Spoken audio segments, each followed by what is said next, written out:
Ini topik paparan yang Pak Perdana dan tim mintakan ke saya untuk disampaikan pagi ini, begitu ya. Tentunya ini menjadi topik yang sangat relevan dan saya rasa mungkin bagi sebagian besar Ibu dan Bapak sebenarnya informasi yang saya berikan barangkali bukan hal yang baru betul, begitu ya.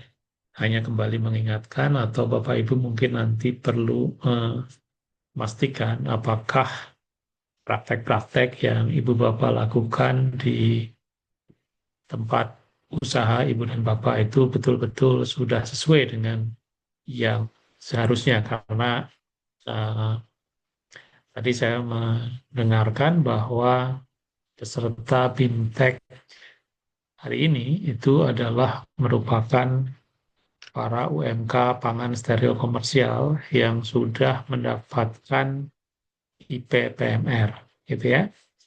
Kalau sudah Betul. mendapatkan IP PMR, itu artinya tahap satunya saya membayangkan kan sudah lewat. Ya.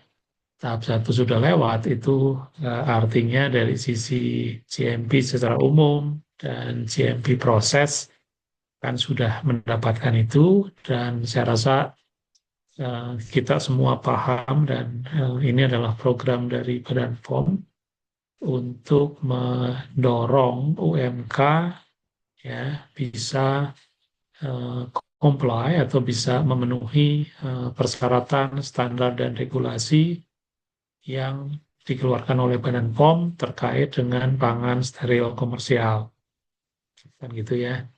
Dan ada upaya-upaya khusus karena saya rasa Badan POM paham betul bahwa kalau program manajemen risiko itu sejak awal diimplementasikan tanpa kompromi, begitu ya, tanpa dibuat mekanisme khusus untuk usaha mikro kecil, nampaknya memang akan sulit bagi usaha mikro dan kecil untuk bisa secara bertahap akhirnya comply.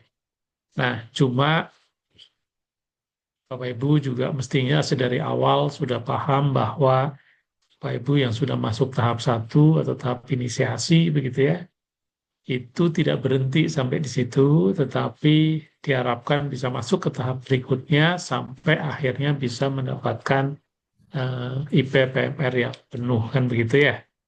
Dan itu semua ada timeline-nya, ada batas-batas waktunya, begitu ya, ada tahapan-tahapan yang harus diikuti. Oleh karena itu, mudah-mudahan, begitu ya, apa yang eh, kita diskusikan hari ini itu bisa membantu Ibu Bapak untuk terus memastikan ya apa yang sudah diperoleh itu diimplementasikan, kemudian juga mempersiapkan untuk tahap selanjutnya.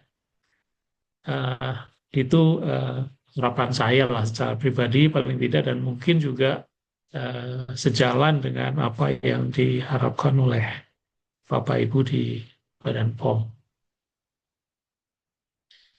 Baik Bapak dan Ibu sekalian, ini kira-kira apa saja yang akan kita diskusikan selama mungkin 1,5-2 jam ke depan, gitu ya. Yang pertama kita akan biasalah memulai dengan pendahuluan, begitu ya, karena mungkin setelah sekian lama berkecimpung dalam aktivitas harian ada yang terlupakan, begitu ya. Kemudian overview tentang tahapan proses pengalengan ya. Karena apa? Karena di sini kan nanti topiknya adalah tentang pengendalian proses ya untuk pangan steril komersial. Jadi kira-kira tahapannya akan seperti apa begitu ya di dalam proses pengalengan yang umum terjadi. Karena kalau dilihat nanti secara detail, maka masing-masing Bapak Ibu, masing-masing UMK itu sangat mungkin kemudian memiliki tahapan yang agak unik begitu ya di masing-masing UMK-nya, tetapi secara umumnya saya rasa akan sama.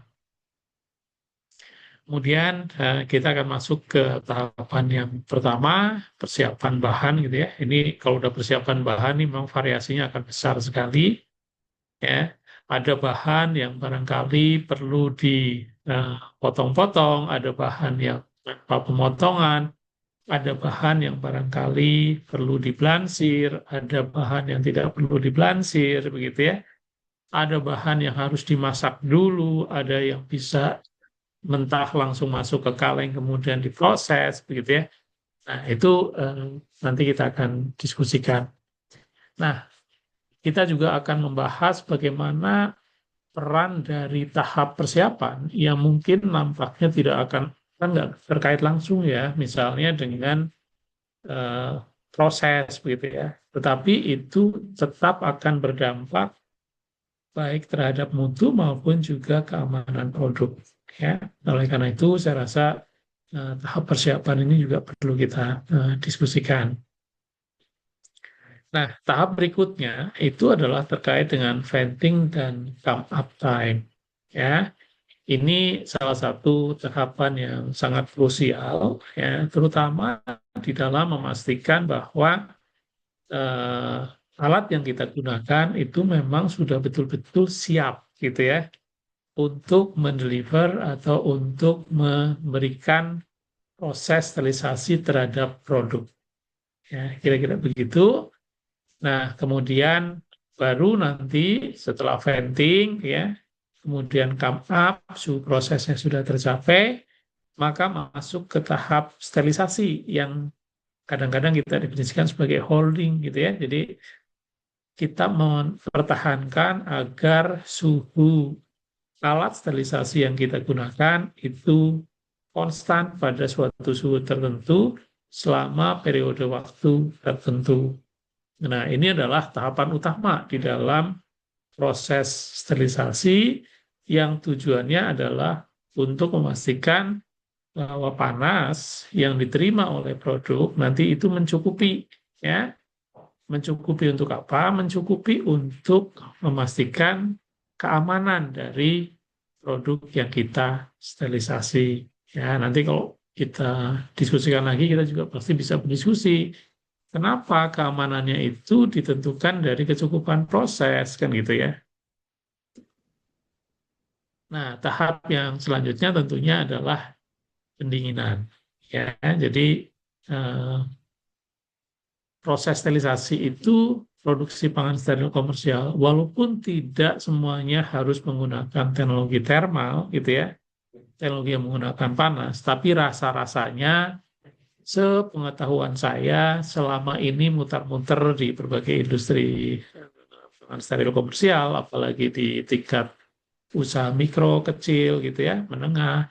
Nah, itu masih menggunakan teknologi thermal, masih menggunakan teknologi panas. Jadi pembahasan kita memang akan kita batasi di yang panas. Walaupun saya tekankan sekali lagi, proses sterilisasi komersial itu sebenarnya tidak harus selalu dengan panas.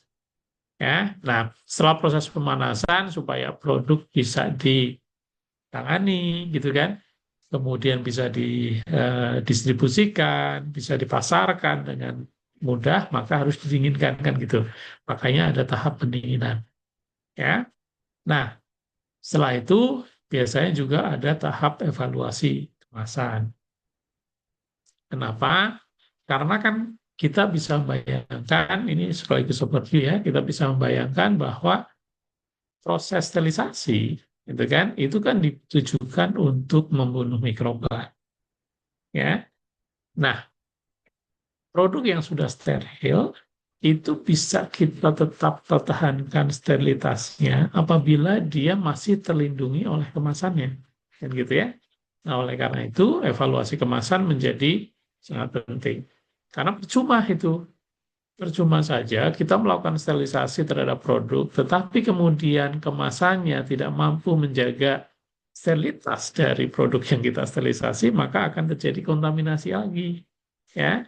Nah, makanya kemasan itu harus kita pastikan ya mampu memberikan efek perlindungan yang kita inginkan, ya. Dan yang terakhir itu adalah terkait dengan pencatatan dan dokumentasi, ya. Kenapa kok menjadi penting banget ini pencatatan dan dokumentasi?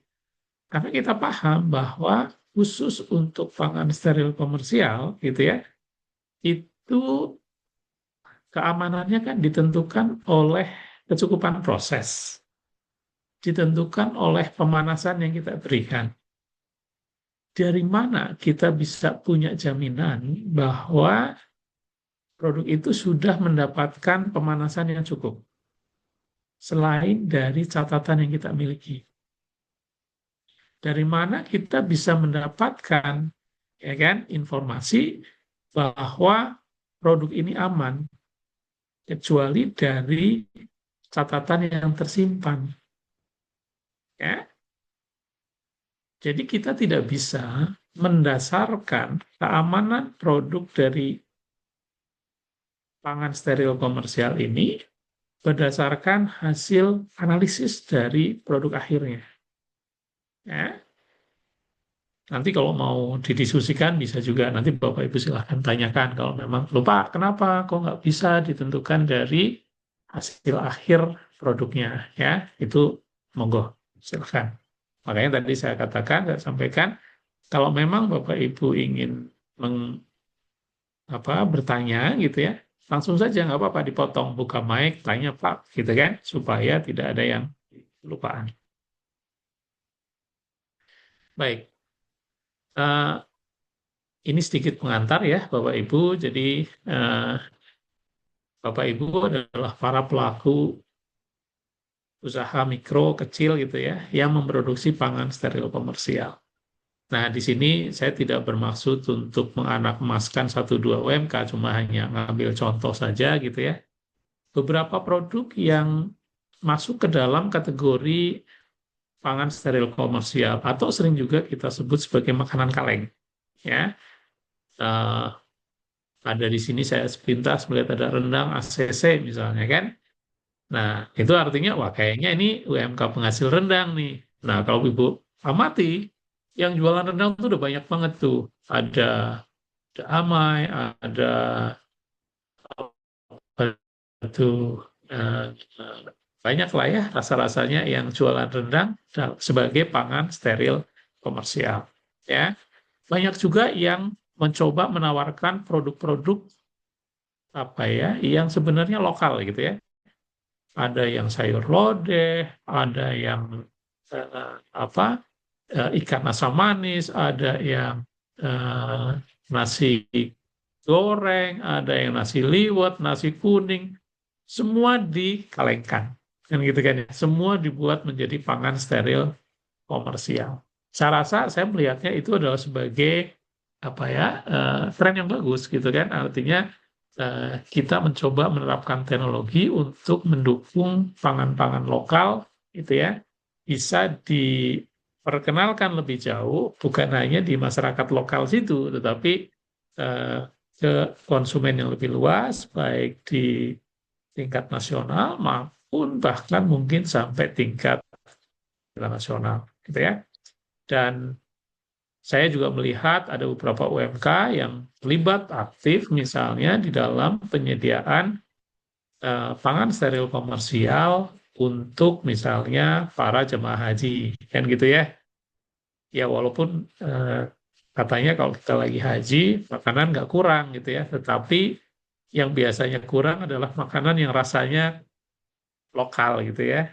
Jadi saya ingat tuh ada UMK yang memproduksi misalnya tadi ada nasi liwet, ada yang membuat eh, lele asap dikalengkan kan gitu kan ya, macam-macam lah produk-produk lokal yang bisa mengobati eh, kerinduan bagi jemaah haji saat mereka mengikuti eh, prosesi yang memakan waktu cukup lama.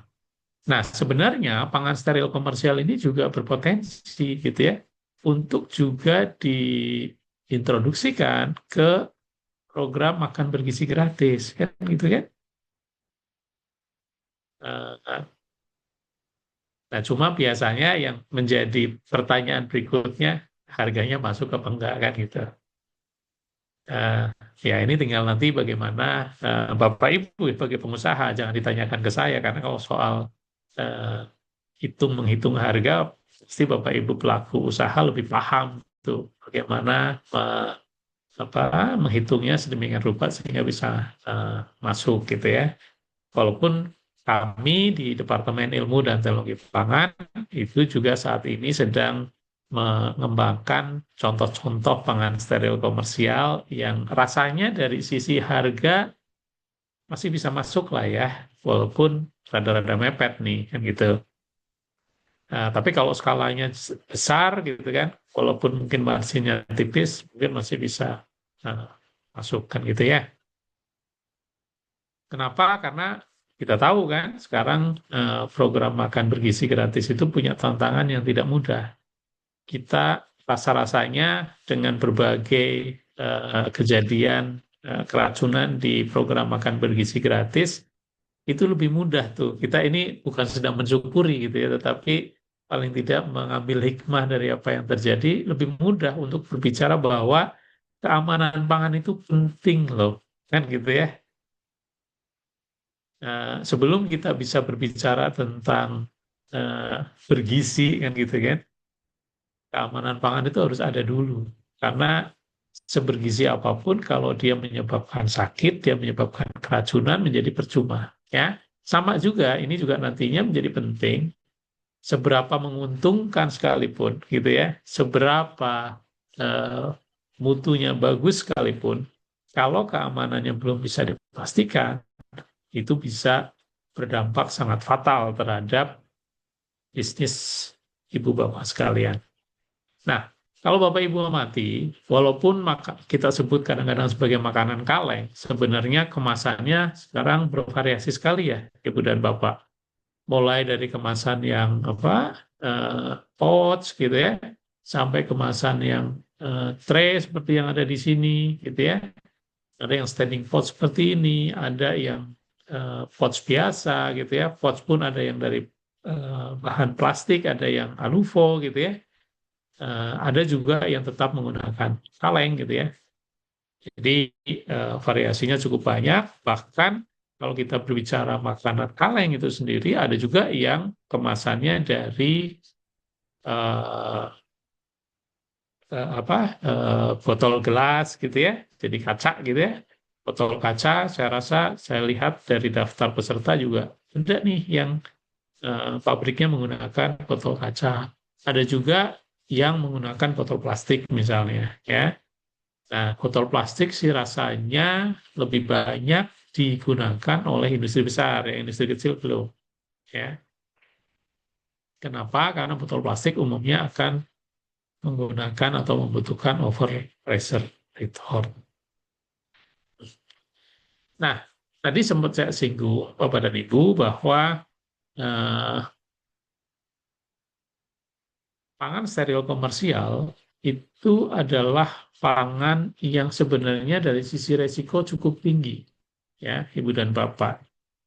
Oleh karena itu, eh, kalau Ibu Bapak amati gitu ya, menjadi satu kelompok pangan yang oleh pemerintah, dalam hal ini oleh Badan POM, itu diatur dengan sangat ketat, ya, jadi highly regulated. Nah, itu tentunya Badan POM melakukan itu bukan tanpa alasan kan ya. Kenapa mereka melakukan itu? Karena ini adalah pangan yang resiko kesehatannya besar. Ya, kenapa dikatakan risiko kesehatan yang besar? Karena pada pangan steril komersial, ya, yang kira-kira kondisinya ada di sebelah kiri ini, gitu ya, pH-nya tinggi, AW-nya tinggi, terus dikemas secara hermetis, disimpan pada suhu ruang, ini memberikan suatu kondisi yang sangat memungkinkan bagi spora Clostridium botulinum itu untuk tumbuh, ya, tumbuh berkembang gitu ya, semakin banyak dan akhirnya itu menghasilkan racun. Yang racunnya itu kita kenal sebagai racun botulin, ya. Jadi Bapak Ibu mudah-mudahan dari sini bisa satu pemahaman bahwa kita itu ya perlu sekali memastikan bahwa proses yang kita lakukan itu cukup untuk memastikan peluang tumbuhnya spora Clostridium botulinum ini sampai di level yang bisa dikelola dengan baik. Dalam bahasa yang pendek saya katakan, kita harus memastikan prosesnya cukup, gitu kan ya? Nah, nanti kita akan belajar bahwa yang dikatakan cukup itu ternyata bukan berarti bahwa sporanya sama sekali tidak ada. Ya, jadi tetap ada peluang itu, tetapi itu peluangnya pada kisaran ya yang kalaupun terjadi ya kita tidak pernah berharap itu terjadi. Kalaulah itu terjadi, itu di level yang sangat-sangat rendah sehingga masih bisa dikelola kira-kira begitu. Misal dalam 1.000 tahun ada satu kejadian gitu kan, ada satu peluang kejadian, maka itu adalah peluang yang mungkin kita katakan oke lah ya, itu manageable kan gitu kan, bisa kita kelola dengan baik. Jadi itu kira-kira gambarannya Ibu dan Bapak kenapa produk steril komersial itu diatur dengan sangat ketat. Kenapa saya katakan diatur dengan sangat ketat? Saya sering mengambil contoh itu sayur lodeh, ya kan? Kenapa? Karena sayur lodeh itu kan kita semua hampir semua kita kenal gitu ya. Dan itu kita konsumsi dari zaman dulu kala tanpa ada pengaturan yang macam-macam. Tapi kenapa begitu sekarang saya kalengin kan gitu ya? Kok kemudian Badan POM jadi ribet banget sih kan gitu ya? Kok jadi diaturnya ketat banget kan gitu ya?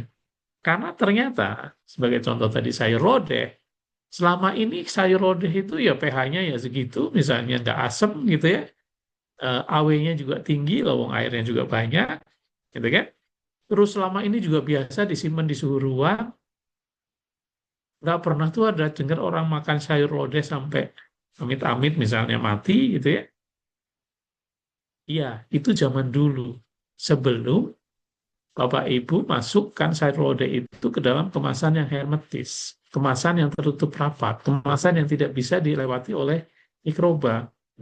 Ya, begitu sayur lodeh yang tadinya aman-aman saja kemudian dikemas hermetis dan keempat syarat ini terpenuhi, maka kemudian menjadi berpotensi untuk ditumbuhi oleh spora Clostridium botulinum. Bapak Ibu mungkin juga bertanya, Pak, memang Clostridium botulinum itu baru ada tahun belakangan ya? Ternyata juga enggak.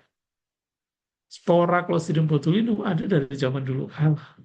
Hanya saja ternyata spora ini tidak akan tumbuh dan berkembang pada saat ada oksigen. Nah, zaman dulu saat sayur lodeh itu diwadahin pakai panci, kan oksigen masih ada di situ. Botulinum nggak akan tumbuh, kan gitu kan? Itu. Baik. Nah, tadi saya katakan pangan steril komersial itu salah satu pangan yang apa, diatur dengan sangat ketat. Sebagai contoh, ya di Indonesia sendiri Bapak Ibu pasti tahu tuh, ya ada peraturan Badan POM nomor 27 tahun 2021 tentang pangan berasam rendah yang dikemas hermetis dan disimpan pada suhu ruang yang mengharuskan F0-nya 3,0 menit. Kan gitu kan? Nah, kebayanglah UMK baru juga mulai muncul gitu ya. Terus kemudian diperkenalkan dengan F0-nya harus 3 menit. Apa itu F0 juga pusing kan gitu kan. Nah, tapi buat Bapak Ibu yang sekarang sudah dapat IP PMR, wah harusnya sudah nggak ada pertanyaan lagi tuh. F0 apa ya? Atau kalau kita tanya F0 harus sudah paham mestinya. Gitu.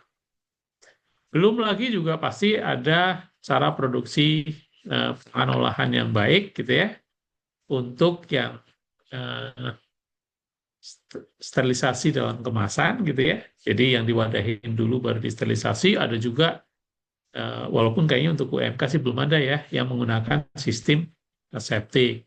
Bahkan Bapak Ibu kan juga diwajibkan untuk menerapkan program manajemen resiko walaupun diberikan kemudahan melalui sistem yang bertahap. Itu di Indonesia, ya kan? Di negara lain sama saja, ya. Bahkan kalau kita amati, ini peraturan tentang kewajiban memastikan bahwa proses sterilisasi termalnya itu cukup, ya. Itu kan baru ada di tahun 2016 itu, ya. Negara-negara lain itu udah dari zaman dulu kala, dari tahun 80-an pun mereka sudah menerapkan itu, ya. Itu. Nah, mungkin kita juga bertanya, Pak, kalau begitu apa selama ini juga produknya aman-aman saja? Ya kita nggak pernah tahu juga, ya kan? Bisa jadi ada kejadian yang tidak terlaporkan, gitu kan? Dan lain-lain. Secara internasional dari Kodeks, ya, sebagai lembaga yang menyusun berbagai standar terkait dengan keamanan pangan, itu mereka juga punya itu semacam panduan untuk memproduksi pangan steril komersial, ya, yang eh, isinya itu juga sebagian diadopsi oleh pemerintah Indonesia melalui berbagai CPPOB yang sudah dibuat dalam versi bahasa Indonesianya. Nah, Bapak dan Ibu sekalian, kalau kita melihat bagaimana industri pengalengan, ya, eh, ini ada laporan tahun 2022, tapi sebenarnya yang baru pun ada gitu ya. Poin utama yang ingin saya sampaikan eh, sebenarnya adalah bahwa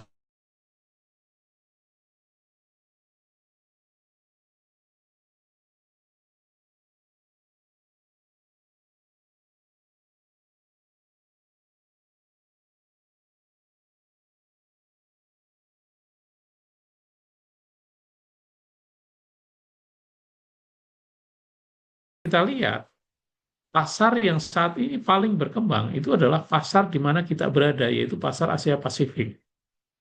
Dan itu saya rasa Ibu Bapak setuju tuh. Kenapa Ibu Bapak pelaku UMK masuk ke apa industri makanan kaleng gitu ya? Karena kan Bapak Ibu melihat pasarnya kan. Misalnya ada UMK lain yang membuat dan kemudian laku berkembang, maka Ibu Bapak menjadi pikir, oh, ya kan? Ini adalah salah satu teknologi yang bisa mendukung perkembangan bisnis Ibu dan Bapak sekalian. Walaupun kalau dari sisi market share gitu ya, sisi pasar saat ini yang terbesar masih Eropa sih, tetapi yang paling berkembang sebenarnya di Asia Pasifik. Maka ini sebenarnya masih menjadi peluang bagi Ibu dan Bapak sekalian. Apalagi dengan perubahan uh, gaya hidup gitu ya, yang tentunya menginginkan segala sesuatunya serba praktis gitu ya.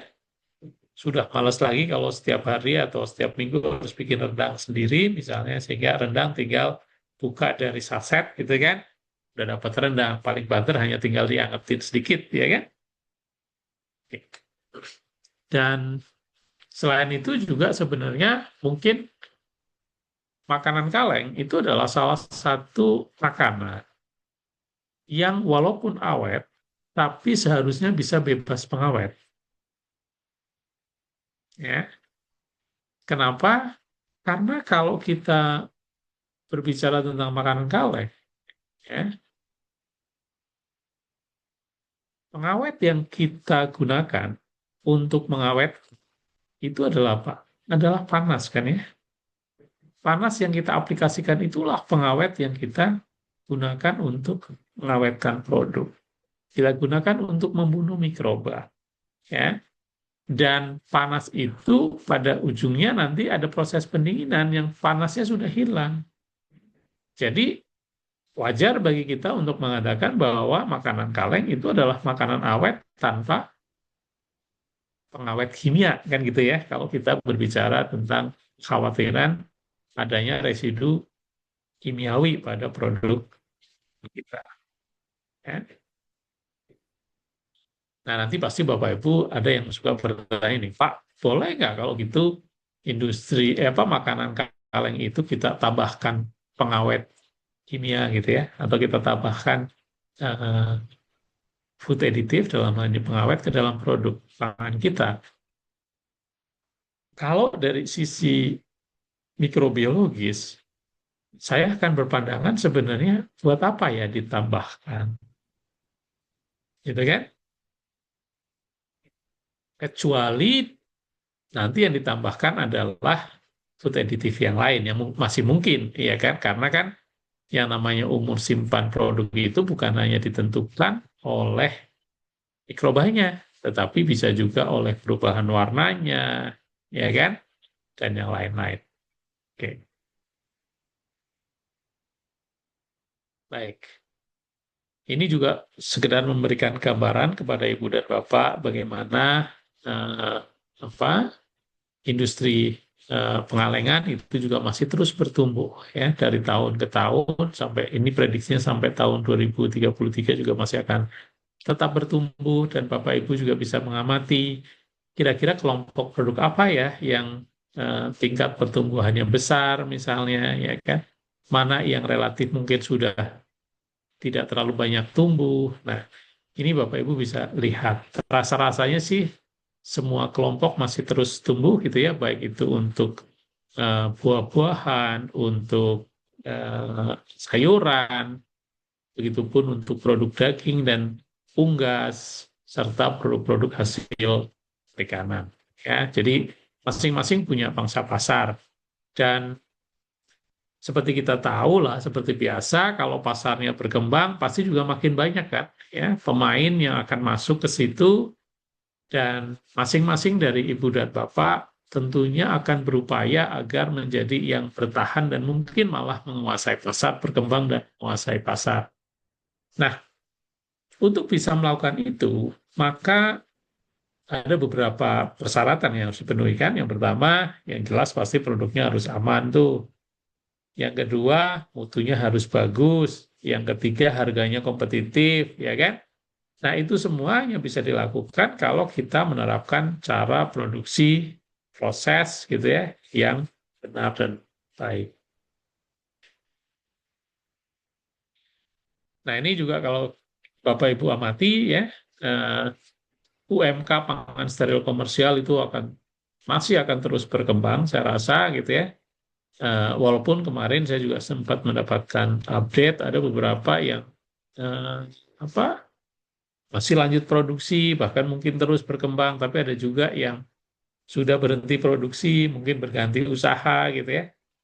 Eh, Sah-sah saja itu hak masing-masing UMK gitu ya. Tentunya kita harapannya sih kalau sudah apa apalagi sudah mendapatkan IPPMR gitu ya, bisa terus lanjut mengembangkan bisnisnya ya. Ini data yang dipublikasikan oleh Stianingsi dan Sulistiadi 2025. Ini ternyata mayoritas di daerah DIY katanya UMK-nya gitu ya. Walaupun data yang lain bisa berbicara agak sedikit berbeda, tapi intinya UMK pangan steril komersial nampaknya ada di berbagai wilayah di Indonesia. Baik, Ibu dan Bapak sekalian, eh, kalau coba kita lihat begitu ya, eh, kelompok pangan mana sih sebenarnya yang wajib untuk disterilisasi komersial? Itu adalah kelompok pangan yang pH-nya di atas 4,6 dan yang AW-nya di atas 0,85. Ya, kalau ibu bapak punya produk yang sudah tidak ada di dalam kategori ini, ya, pH-nya tinggi, AW-nya tinggi, maka sebenarnya bapak ibu sudah tidak wajib menerapkan proses sterilisasi komersial. Ya, misal ibu bapak punya produk apa asinan lah ya, asinan Bogor. Kalau asinan Bogor itu kan walaupun AW-nya tinggi, water activity-nya tinggi atau aktivitas airnya tinggi, tapi kan dari sisi pH dia rendah. Jadi mungkin sudah akan masuk ke dalam kategori resiko yang sedang yang ada di sini, ya. Dan itu tidak wajib untuk sterilisasi sterilisasi komersial. Kenapa? Karena yang wajib sterilisasi komersial hanya produk yang resiko tinggi, itu pun masih ditambah dua syarat yang lain, yaitu kalau dia dikemas hermetis dan produknya akan disimpan, didistribusikan, dipasarkan pada kondisi penyimpanan suhu ruang. Ya, baru itu wajib untuk dilakukan proses sterilisasi komersial.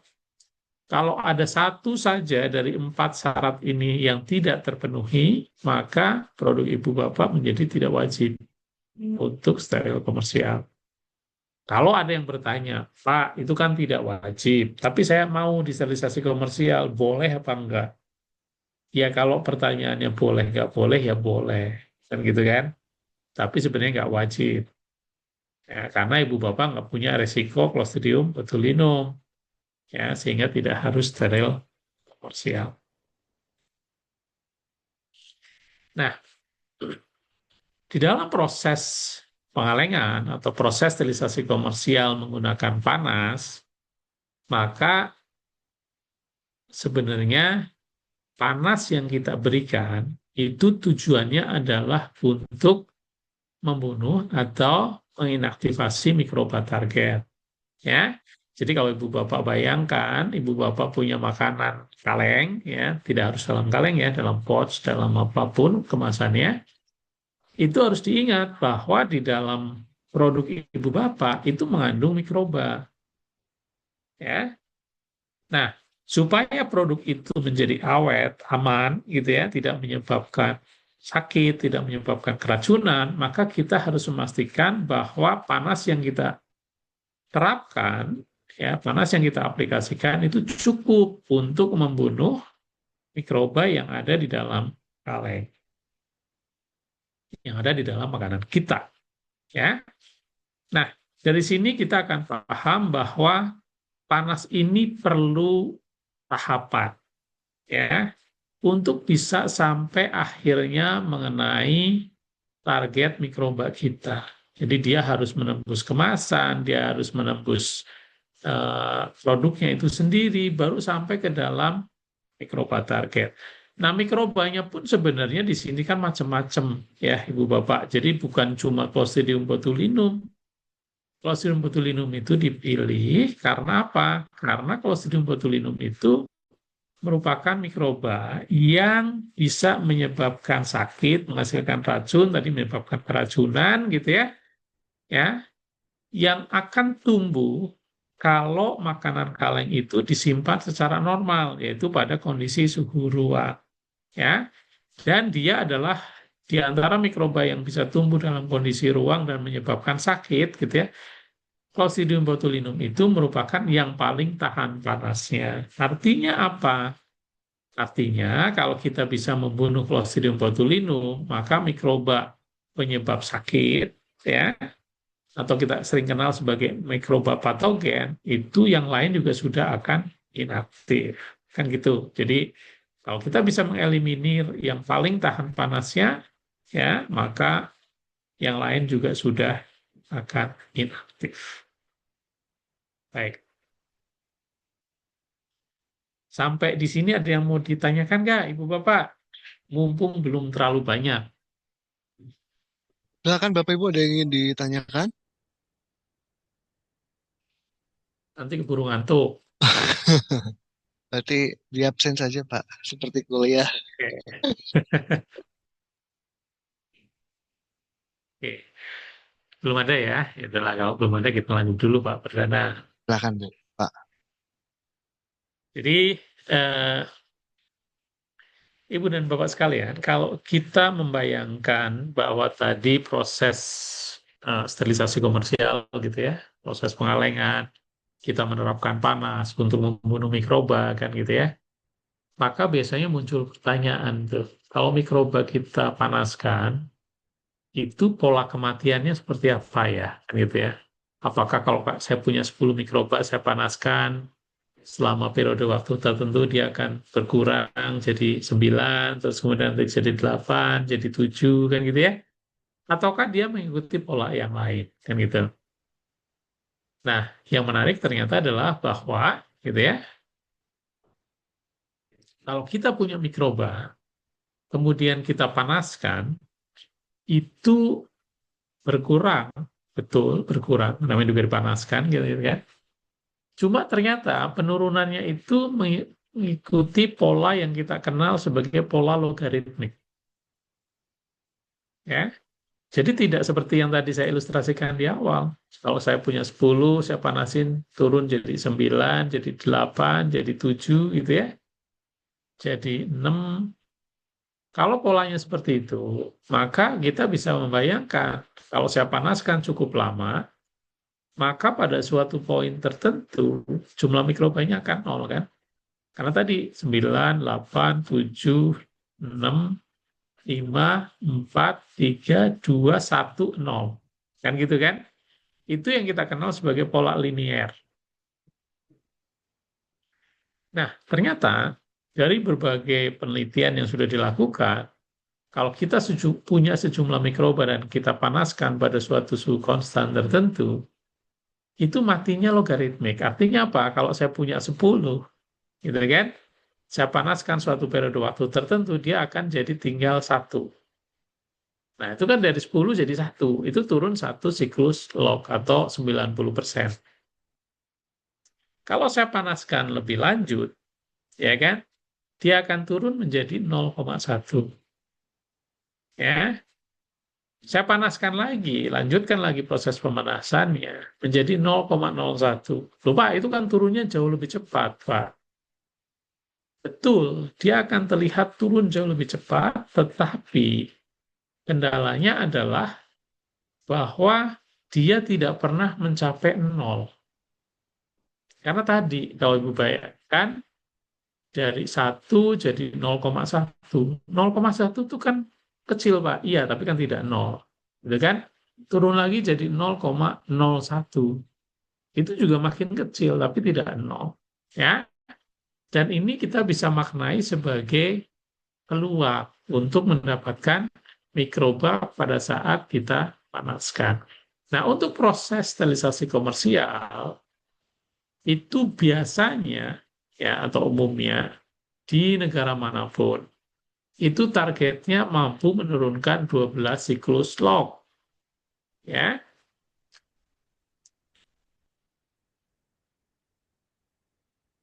artinya apa? Artinya kalau saya membayangkan atau kita membayangkan dalam satu kemasan itu ada 1.000 mikroba, dalam hal ini Clostridium botulinum ya target kita. Maka kalau saya panaskan periode waktu tertentu, dia akan turun jadi 10 pangkat 2, kemudian kita panaskan terus sampai 12 siklus log. Kalau saya mulai dari 10 pangkat 3, nanti di akhir proses itu akan ada 10 pangkat minus 9. Itu standar untuk proses sterilisasi komersial. Ya. Nah, 10 pangkat minus 9 ini maknanya apa? Tadi saya katakan maknanya ini adalah peluang adanya mikroba target kita, yaitu Clostridium botulinum, itu 10 pangkat minus 9 per kemasan. Tuh Pak, memang ada Pak, ya kan? Kita punya mikroba 10 pangkat minus 9, seper 1 miliar. Nggak ada. Yang ada adalah, kita maknanya agak sedikit berbeda. Kalau saya punya 1 miliar kaleng, maka ada satu kemasan, satu kaleng yang mungkin punya satu mikroba.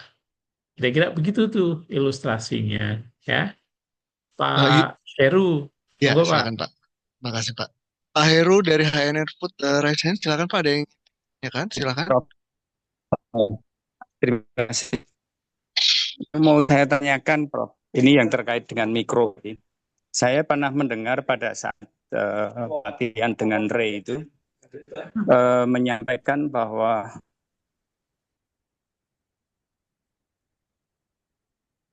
Suaranya terputus Pak, izin. Kalimat terakhir menyampaikan bahwa ya, Bapak Ibu, tapi bahwa apa belum ditunjukkan. Izin Pak Heru, sudah apakah dengar? ya. Oh ya, sudah Pak. Iya. Jelas. Menyampaikan Sudah bahwa ya? tadi Pak yang terakhir. Ya, menyampaikan bahwa suksesnya atau berhasilnya sterilisasi itu adalah tidak ada perubahan warna, rasa dan bentuk ya. Nah, di samping itu juga masih ada lagi kalau diuji mikroba itu 10 pangkat minus 9. Nah, apakah itu memang betul seperti itu, terutama yang 10 pangkat minus 9 itu, dan kalau toh iya, itu artinya apa, Prof? Yang 10 pangkat minus 9 itu. Itu yang pertama. Dan kedua, kalau boleh dilanjutkan lagi, untuk adakah rumus atau panduan, kan saya ini membina UKM yang mensterilkan di tempat saya. Ada banyak, bahkan ada kira-kira sekitar 200-an UKM begitu. Nah, mereka selalu menanyakan cara menghitung kalau suhu itu 116 misalnya, dengan tekanan 1,2 bar, waktunya untuk mencapai F0 minimal 3,5 itu membutuhkan waktu berapa? Nah, adakah rumus itu? Saya sebenarnya ada, dulu pernah diberitahu sama Mas Helmi dari BPOM itu, cuma rumusnya hilang. Kalau misalnya ada lagi boleh ditampilkan biar juga semuanya bisa mengetahui begitu, Prof. Terima kasih, Prof. Hanya 3 itu aja sementara. Terima kasih. Baik, terima kasih Pak Heru. Izin ada 2 ya Pak. Yang pertama terkait dengan makna dari satu pangkat 10 pangkat minus 9 dan juga apakah pernyataan bahwa kalau sterilisasinya berhasil itu tidak ada perubahan warna, rasa, dan sebagainya. Dan kemudian yang kedua, untuk menghitung kesetaraan ketika prosesnya tidak di 121 tapi di 116 itu kira-kira butuh berapa menit untuk mencapai F03 menit. Silakan Ya, Prof. betul. Ya, baik. Terima kasih Pak Heru atas pertanyaannya. Yang pertama, apa makna dari 10 pangkat minus 9? Arti makna dari 10 pangkat minus 9 kemasan itu kan kalau saya membayangkan atau kita membayangkan lah, jangankan 10 pangkat minus 9 itu kan 1/1 miliar. Artinya mikrobanya itu harus kita cacah jadi 1 miliar dan dalam satu kemasan ada 1/1 miliar mikroba. Itu kalau maknanya kita maknai letter luck kira-kira gitu ya. Nah, jangankan dibagi jadi 1 miliar. Kalau mikroba kita bagi jadi 2 saja, mati kan pasti kan. Kan gitu. Nah, tetapi ini maknanya tidak bisa kita maknai seperti itu. Kalau kita memang hanya punya satu kemasan, ya bisa dikatakan pasti mati kan gitu ya. Tetapi ini bisa kita maknai daripada membayangkannya sebagai satu kemasan ada 1/1 miliar, kita maknai bahwa dari 1 miliar kemasan yang kita hasilkan, ya, itu akan ada satu produk yang mengandung 1 mikroba ini. Nah, 1 dari 1 miliar, sama tuh artinya. Oke, itu kan yang lebih mungkin terjadi kan daripada kita membagi di masing-masing kemasan kita kasih 1/1 miliar, itu kan nggak masuk akal kan gitu kan. Yang lebih mungkin terjadi sebenarnya adalah pada saat kita memproduksi 1 miliar kemasan, dari 1 miliar itu ada satu yang punya 1 mikroba. Oke, nah pertanyaan itu kira-kira cara kita memaknainya. Sekarang pertanyaannya Pak, kalau satu hari di tempat Pak Heru itu produksi berapa kaleng, Pak? Kira-kira 1.600, Prof. 1000-an lah ya. 10 pangkat 3. Saya anggap sebagai gitu aja ya. 10 pangkat 3. Untuk bisa mendapatkan 1 miliar kaleng, Pak Heru berarti harus produksi berapa? Lama. 10 pangkat 6 hari kan? Ya. Jadi 1 juta hari produksi. Maka setelah 1 juta hari produksi, Pak Heru akan memiliki total produksi sebesar 1 miliar, kira-kira gitu. Ya, atau 1,6 tadi sebenarnya kan. Oke lah, anggap aja itu 1 miliar. 1 miliar kaleng. Oke, kalau selama 1 juta hari, Pak Heru produksi, dan kemudian setiap hari semua produknya dites. Apakah ada yang dijual, Pak? Dites Ya, semua. Itu peluang dapat satu kemasan yang ada botulinumnya itu satu, Pak. oh gitu. Ya, Ya. Nah, artinya apa? Artinya peluangnya kan kecil sekali. Ya. Oleh karena itulah, ya, untuk produk yang disterilisasi komersial ini tidak bisa ditentukan, ya, keamanannya dari pengujian mikrobiologi. Karena pengujian mikrobiologi paling paling banter seperti apa? Satu hari ambil 3 sampel misalnya, kemudian dari 3 sampel itu diuji mikro, oh nggak ada spora botulinumnya gitu kan. Asumsikan kita bisa melakukan pengujian botulinum dengan cepat dan murah gitu ya. Itu pun nggak ada jaminan bahwa produknya itu aman. Karena apa? Karena ternyata tadi ya tidak ada itu tidak bermakna bahwa standar ini sudah tercapai. Kenapa sih standarnya sebegitu ketat? Karena kalau tadi, Bapak Ibu bayangkan, dalam 1 juta hari kemudian ada satu kejadian, itu saya tidak suka sebenarnya menggunakan istilah ini. Itu artinya apa Min? kejadian itu bisa kita terima, gitu kan?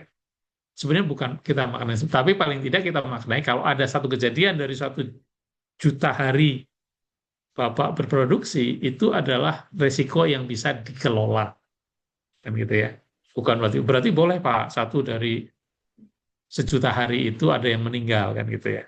Saya tidak menerjemahkannya seperti itulah. Tapi saya lebih menerjemahkannya sebagai bisa dikelola. Ya karena belum tentu juga meninggal kan gitu ya. Itu. Itu. Jadi artinya itu Pak, 10 pangkat minus 9 itu artinya itu. Ya. Bahwa kalau kita punya 1 miliar kemasan, 1 miliar produk, ada satu produk yang berpotensi punya spora botulinum. Ya. Dan karena peluangnya sangat kecil itulah, maka uji mikrobiologi menjadi tidak relevan. Ya, atau tidak sesuai untuk menentukan keamanan produknya. Oke, mudah-mudahan ini bisa dipahami, gitu ya. Dan kalau pengujian organoleptik, gitu ya, tidak ada perubahan warna, tidak ada perubahan tekstur, misalnya, itu sebenarnya tidak serta-merta selalu terkait dengan mikroba. Ya, contoh saja Pak, kalau Bapak memproduksi apa ya produk yang ada saus tomatnya, sekalipun mikrobanya tidak tumbuh, warna merah pada saus tomat itu tetap akan mengalami perubahan, ya kan? Kenapa? Karena itu perubahan yang sifatnya kimiawi, ya. Atau misalnya pada produk susu, ya, ada beberapa yang mengalami penggumpalan. Penggumpalan itu tidak selalu disebabkan oleh mikroba. Bahwa mikroba bisa mengakibatkan penggumpalan, iya. Tetapi bahwa kalau ada penggumpalan pasti mikroba belum tentu. Ya, karena misalnya ada enzim protease yang kemudian bisa menggumpalkan protein. Ya, jadi perubahan organoleptik itu tidak selalu terasosiasi dengan pertumbuhan mikroorganisme. Jadi lagi-lagi ya tidak juga bisa dijadikan bahwa kalau ada perubahan mikroba pasti kalau ada perubahan organoleptik pasti ada perubahan atau ada pertumbuhan mikroorganisme, belum tentu. Ya, begitupun saat kita tidak menemukan perubahan organoleptik, itu tidak juga bisa dimaknai sebagai tidak ada mikroorganisme. Kenapa?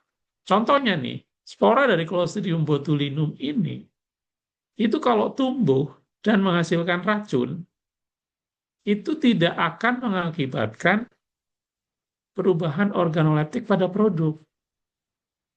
Ini lebih ngeri lagi, ya kan?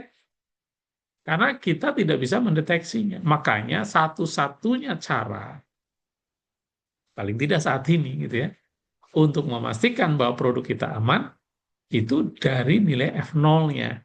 Dari standar bahwa proses yang kita berikan itu cukup untuk menurunkan botulinum, spora dari botulinum itu 12 log sampai 10 pangkat minus 9. Itu yang pertama ya Pak ya. Kemudian yang kedua tentang rumus untuk menghitung nilai F0. Rumusnya ada Pak. Ya, nanti kalau nggak salah di slide keberapa nanti juga saya akan munculkan.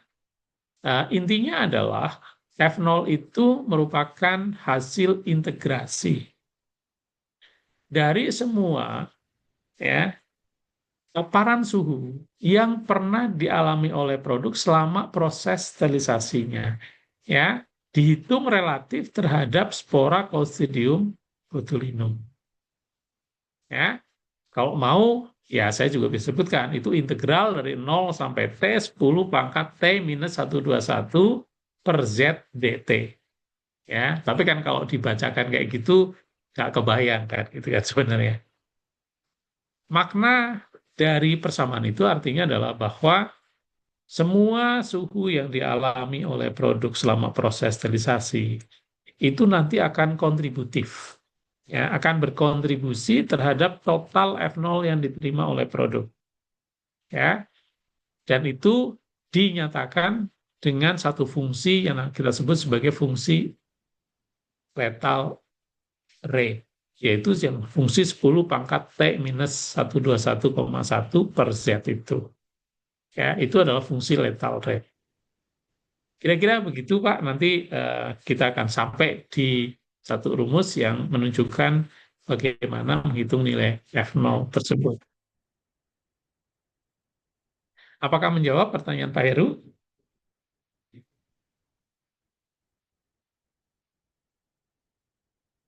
Mudah-mudahan Iya, sudah Prof. menjawab ya. Sudah menjawab. Cuma nanti yang rumusnya aja yang nanti kita cermati lagi. Matur nuwun, Prof. Baik, kita lanjut ya. Jadi ini ada satu video yang menggambarkan ya proses produksi atau proses pengalengan secara umum ya. Loh, kok nggak bisa jalan ya?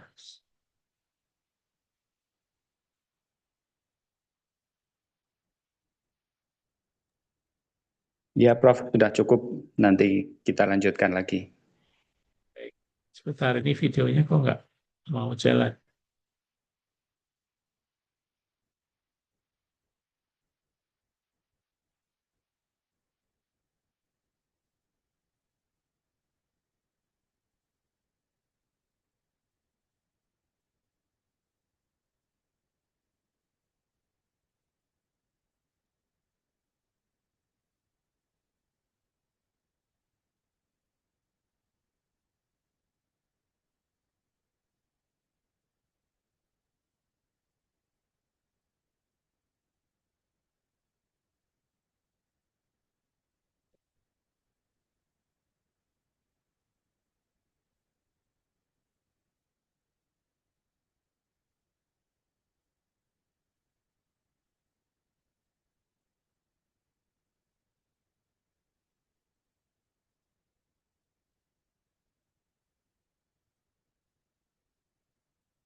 Uh,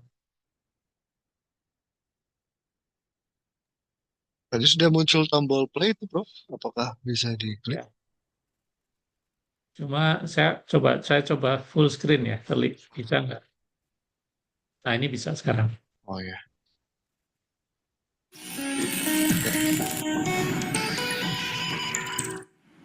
With so much on their plates, busy people rely on shortcuts to help prepare meals. Nowadays, you can stock your pantry with cans of pre-cooked meat, so there's always something on hand to use in sandwiches, stews, stir-fries, and other tasty dishes. This canned meat is meticulously hand-produced by a craft cannery and made in small batches. It contains no artificial ingredients or preservatives, just meat and sea salt. When a shipment of meat arrives at the cannery, the quality control manager records its lot code for tracking purposes.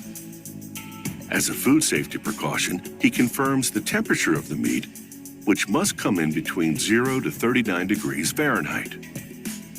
A skilled butcher then inspects the meat and trims off the excess fat.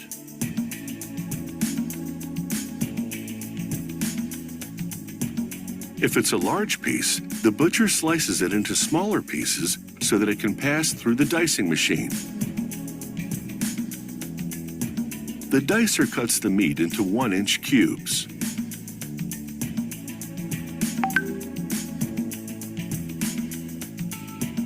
At the filling station, aluminum cans circulate around a rotating table. As one worker shovels cubed meat onto the center of the table, others manually fill cans, while simultaneously performing a quality inspection. Workers will discard any cubes that are discolored or too fatty.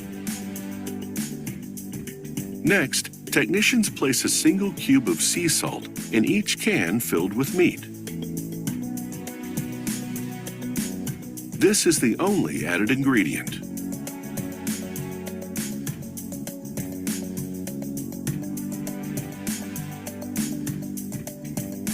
At the next station, workers weigh each can individually and either add or remove meat to reach the required weight. The filled cans now travel on a conveyor belt to the cook room. There, they enter the preheater, which blasts them with steam for 20 seconds. This expels air that's trapped between the cubes of meat. Next, the cans move into the closing machine. The machine compresses the meat to provide sufficient clearance at the top of the can. This headspace creates a vacuum on the can to draw out the remaining air. Then, a device attaches the lid by a process known as double seaming. The process rolls the edges of the lid and can together, forming a rim that provides an airtight seal. It's time to get cooking. A worker lowers the cans into a commercial-sized pressure cooker. Cooking under steam pressure produces the tenderizing effects of slow cooking in a fraction of the time. The meat cooks in its own juices. The cooking temperature varies depending on the type and the can size. When the meat is ready, the technician removes the cans and sets them aside for about an hour to cool and dry. The cans are then moved to the packaging area. As a worker loads the labeling machine, he inspects each can for dents or damaged seals. One by one, the cans roll over a glue applicator, then a stack of labels, wrapping themselves in the top seal. At the same time, the machine counts the number of cans.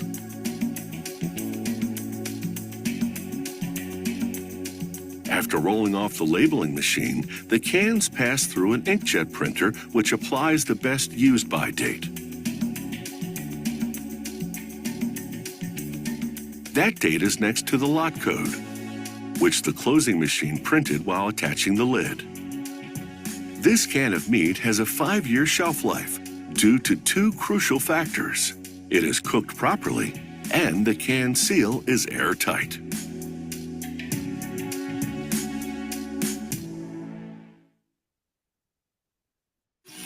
Baik, jadi Bapak dan Ibu sekalian, video tadi memberikan gambaran gitu ya. Kira-kira tahapan proses pengalengan itu seperti apa sih? Tadi kita lihat mulai dari persiapannya gitu ya, kemudian dimasukin ke dalam kaleng, ditutup rapat, kemudian baru melakukan proses sterilisasi, dan setelahnya dilakukan proses pendinginan, pelabelan, dan baru kemudian siap untuk dipasarkan. Nah, nanti kita akan lihat tuh secara lebih detail satu persatu tahapan-tahapan tersebut gitu ya. Nah, cuma kan secara umum biasanya akan tampak seperti ini ya, Ibu dan Bapak, kalau kita mencoba memetakannya dalam bentuk kurva. Ya, kurva apa? Kurva hubungan antara suhu dan waktu.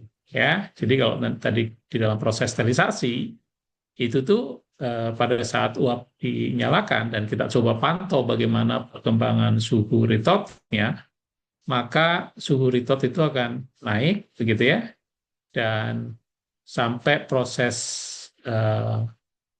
ventingnya selesai. Jadi di tahap awal itu kan tahapan venting ya, untuk membuang udara dari dalam retot. Begitu fan-nya kita tutup, dia akan naik ke suhu retot. Ya, suhu retotnya itu akan naik sampai ke suhu setting yang kita inginkan. Baru setelah itu suhu retotnya akan kita pertahankan konstan, ya, dan setelahnya dilakukan proses pendinginan. Ya, itu secara umum yang akan kita temui itu di dalam proses sterilisasi. Ya. Nah, waktu di mana suhu retot itu dipertahankan konstan, itu yang kita sebut sebagai waktu operator atau waktu proses, begitu ya. Sementara waktu dari pertama uap dinyalakan sampai dengan suhu retot tercapai itu kita kenal sebagai come up, ya, atau waktu untuk mencapai suhu retot, ya. Sementara kita juga nanti akan punya tahapan venting yang intinya itu tahapan di mana kita ingin membuang udara yang ada di dalam retot, dan itu biasanya dilakukan dengan cara mengalirkan uap panas ke dalam retot, tetapi katup fan bukaan di dalam retot itu tetap kita buka lebar untuk memberikan kesempatan udara itu nanti terdorong oleh uap panasnya. Kira-kira seperti itu ya. Baik. Nah, itu untuk memberikan gambaran. Nah, tadi saya ingat Pak Heru tadi bertanya tentang F0 ya. Nah, saya lupa nih. Seiring dengan proses pemanasan, kalau tadi itu adalah suhu retotnya, begitu ya. Nah, bagaimana dengan suhu produknya? Nah, suhu produknya sendiri itu juga akan pelan-pelan naik mengikuti kenaikan pada suhu retot, ya kan? Tetapi kenaikan dari suhu produk, ya, jadi ini berbeda ya antara suhu produk dengan suhu retot. Kalau suhu retot berarti suhu alatnya, kan gitu kan? Suhu produk itu ya suhu produknya di titik terdinginnya, gitu ya. Itu dia akan naik secara perlahan-lahan mendekati suhu retot, baru kemudian nanti dia turun juga secara perlahan-lahan. Nah, Bapak dan Ibu, suhu yang dialami oleh produk inilah yang nanti akan berkontribusi terhadap nilai F0. Nah, tentunya kita tidak mungkin menghitung nilai F0 untuk setiap produk, setiap kali proses, ya kan? Tetapi yang kita nanti lakukan adalah kita memastikan bahwa ya, proses pengoperasian retotnya itu sudah betul, gitu kan? Sama dengan yang ini, dengan asumsi maka kemudian nanti produknya juga akan mengalami proses pemanasan seperti yang pernah kita lakukan di waktu pengujiannya, kira-kira begitu. Nah, dari suhu produk inilah kemudian nanti bisa dihitung berapa nilai F0-nya yang didefinisikan atau ditunjukkan dengan persamaan yang ada di sebelah kanan atas ini.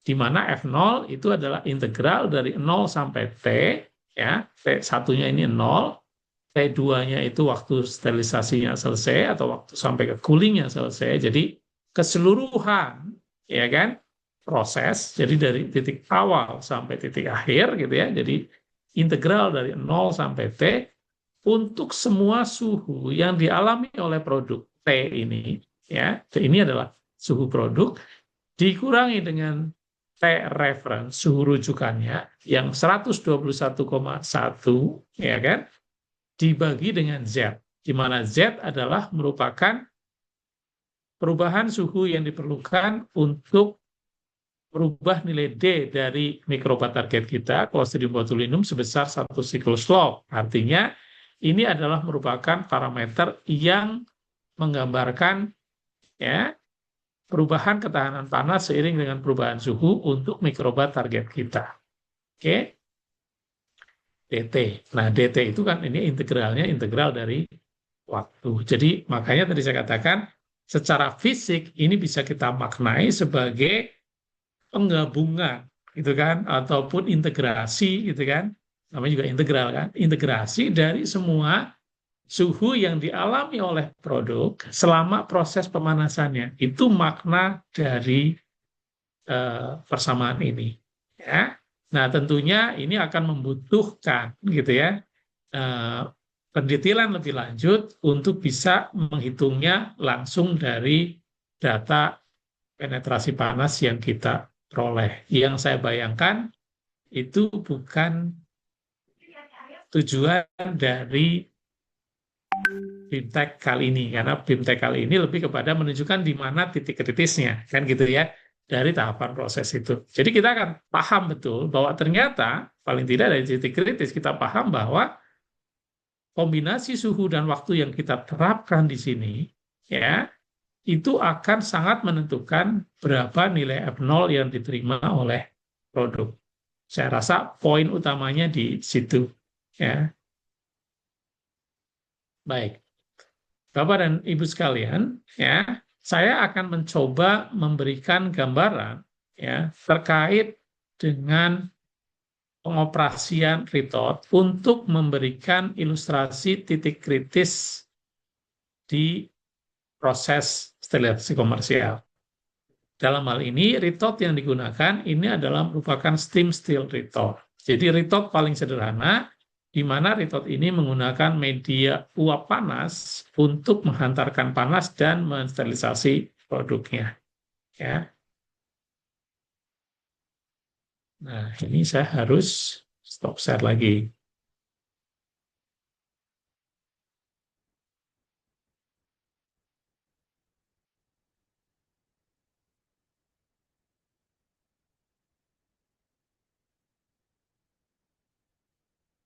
Harus nggak bisa di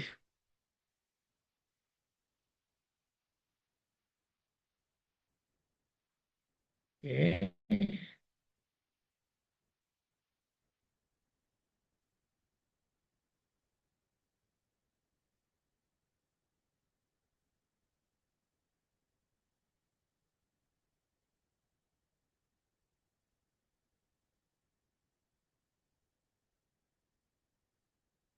Lihat Bapak Ibu videonya.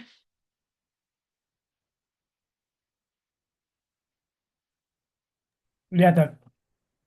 Oke, jadi ini untuk menggambarkan apa yang terjadi kalau tadi kan proses pengalengan secara keseluruhan ya. Ini untuk menggambarkan tahapan proses sterilisasinya. Jadi Bapak Ibu akan lihat itu produk yang sudah masuk keranjang dimasukkan ke dalam Ritot, kemudian Ritotnya ditutup rapat, baru kemudian uap itu mulai dimasukkan ya. Bapak Ibu amati di situ uap masuk begitu ya.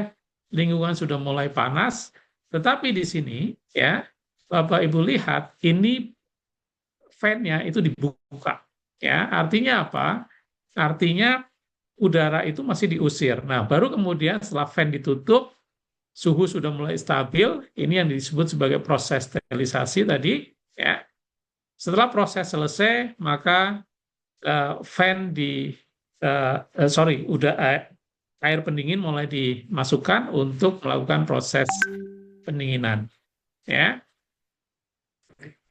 Jadi setelah proses selesai dilakukan proses pendinginan, selanjutnya nanti air pendingin bisa dibuang ya, dan pada prinsipnya prosesnya nanti sudah selesai. Jadi kalau kita lihat gambaran umumnya sangat singkat seperti itu. Jadi proses tadi uap kita masukin, kita gunakan untuk mengisi udara dulu. Setelah udara terusir, fan-nya ditutup, suhu naik ke suhu Ritot, baru kemudian suhu dipertahankan konstan selama periode waktu tertentu. Setelah itu selesai, lakukan proses pendinginan.